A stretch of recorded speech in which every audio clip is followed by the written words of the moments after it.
দেশে নানাভাবে একটা সাম্প্রদায়িক দাঙ্গা বাঁধানোর চেষ্টা চালিয়ে যাচ্ছেন, যেটাকে কেন্দ্র করে বাংলাদেশে একটা সামরিক অভিযান চালানো যায়। এই দাঙ্গা বাঁধাতে ভারতীয় গোয়েন্দারা আওয়ামী লীগ, হিন্দু এবং ইসকনকে কিভাবে ব্যবহার করছে সেই পরিকল্পনার ছক এখন বাংলাদেশি গোয়েন্দাদের হাতে। একটি গোয়েন্দা সংস্থা থেকে যেসব তথ্য আমার কাছে পৌঁছেছে তা রীতিমতো এই দেশের অস্তিত্বের জন্য হুমকি স্বরূপ। আওয়ামী লীগ, হিন্দু আর ভারতের এই চক্রান্ত যদি সঠিকভাবে মোকাবেলা করা না যায় তাহলে অচিরেই বাংলাদেশের অবস্থা হবে হায়দ্রাবাদের মতো। জননেত্রী শেখ হাসিনাকে দেশ থেকে সরে যেতে বাধ্য করেছেন।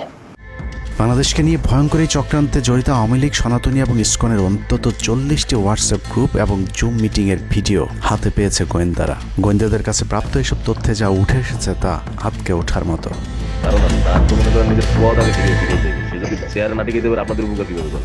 সেনাপ্রধান জামাত হলে এতদিন আওয়ামী লীগ বাইকে ফেলা দিত, ঠিক আছে? এটা তো আমাদেরও আওয়ামী লীগেরও একটা গেম হতে পারে, বলা যায় জামাত শিবিরের উপরে সব চাপা দিতে পারে, এটাও হতে পারে। এসব গ্রুপগুলোতে রীতিমতো বাংলাদেশের বিরুদ্ধে যুদ্ধের প্রস্তুতি চলছে। গ্রুপে তাদের সাথে সাবেক আওয়ামী লীগ সরকারের শীর্ষস্থানীয় নেতা থেকে বর্তমান সেনাবাহিনীতে চাকরিরত জেনারেল পর্যন্ত মাঝে মধ্যেই নাকি যোগ দিচ্ছেন। নানক ভাই থেকে শুরু করে আমাদের সুজিত দা, তারপর আরো অনেক টপ লেভেলের যারা মন্ত্রী, মিনিস্টার, প্রতিমন্ত্রী, তারপরে ইভেন কামাল ভাই। তো এখন বিষয়টা হচ্ছে যে ইভেন রাষ্ট্রপতির যে একেবারেই মানে কি বলে তার যে একেবারে মানে রাইট হ্যান্ড সচিব, উনিও আমাদের সাথে 2 দিন জয়েন করছেন। তো এখন ওনারা আসলে ভালো হইতো, যারা যারা আসেন আসলে ভালো হইতো। অনেক আমাদের এখানে প্রায় 12 থেকে 13 জন আপনার এমপি এসে কথা বলেছেন, যেটা আপনারা জানেন না, ঠিক আছে? বাংলাদেশে একেবারে টপ লেভেল সামরিক বাহিনীর 4 থেকে 5 জন জেনারেল লেভেলের লোকজন ওনারা এসে এখানে বসে থেকে আমাদের লাইভ শুনে গেছেন। আমাদের প্রধানমন্ত্রী উনি নিজে এসে বসে থেকে গেছেন। গ্রুপের সবচেয়ে ভয়ঙ্কর তথ্য পাওয়া গেছে ভুয়া মুক্তিযোদ্ধা জেড-আই খান পান্নার মেসেজ থেকে। আওয়ামী এই আইনজীবী শহীদ সাইফুল ইসলাম আলিফের হত্যাকাণ্ড নিয়ে চাঞ্চল্যকর তথ্য দিয়েছে জেড-আই খান পান্না। একটি চ্যাটিংয়ে তিনি লিখেছেন, দাড়িওয়ালা উকিল বেশি হয়ে গিয়েছে, আরো 2-1টারে খেয়ে দেওয়া আদালতে আমরা আছি, এখন অল্প কয়েকদিন জেলে থাকলেও 30 তারিখের পরে পুরস্কার পাবা। আরেকটি মেসেজে তিনি লিখেছেন, সুযোগ হাতছাড়া হয়েছে তোমাদের কারণে, কালকে সব হয়ে যেত। পরিকল্পনা ছিল কুপিয়ে মারার পর হিন্দুদের বাড়িতে হামলা হলে ভারত থেকে ট্রুপ চলে আসবে। ওরা যেহেতু হামলা করেনি, তোমাদেরই উচিত ছিল নিজেরা নিজেদের বাড়ি ঘরে আগুন দেওয়া। পেছনের ঘটনা বাদ দিয়ে 30 তারিখের পরিকল্পনায় মনোযোগী হও সবাই।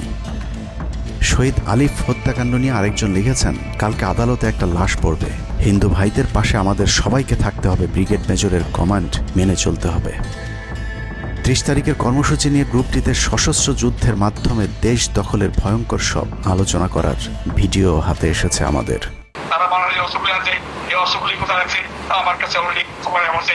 আমি নিউজ দিচ্ছি গোয়েন্দাদের মাধ্যমে, তারা বলেছে 5000-এর বেশি তারা অস্ত্র আছে, M60 রাইফেল,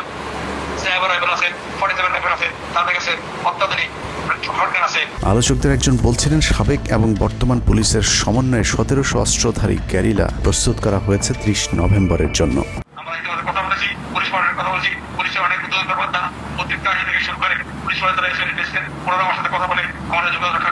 ঢাকা শহরকে কিভাবে ব্লক করা হবে সেই পরিকল্পনাও করা হচ্ছে এসব জুম মিটিংগুলোতে।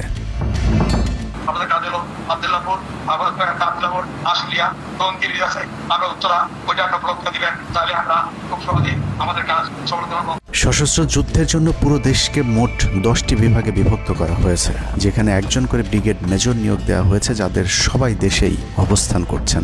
এর মধ্যে গ্রুপে প্রাপ্ত জেড-আই খান পান্নার নম্বরটিতে মেসেজ পাঠানো হলে মুহূর্তেই সাড়া দেন তিনি। কল করতেই গড় গড় করে সবকিছু স্বীকার করেন। জেড-আই খান পান্না, জি আমি তাই। 30 তারিখ 50 থেকে 80 ভাগ পুলিশ, আনসার, এমনকি সচিবালয়ের আমলারাও তাদের পক্ষে মাঠে নামবে বলে স্বীকার করেন গেরিলা আক্রমণের পরিকল্পনাকারী জেড-আই খান পান্না। আপনারা কি কোনো গেরিলা ইনভেশন হামলা করা যাবে? ঢাকার স্টুডেন্টরা যদি এখনো সাপোর্টার্স অর্গানাইজ হইতে নামে, এই অ্যাডমিনিস্ট্রেশনের 50% না 80% লোক নামে আসবে, পার্টিকুলারলি পুলিশ, আনসার এবং সেক্রেটারিয়েট থেকে।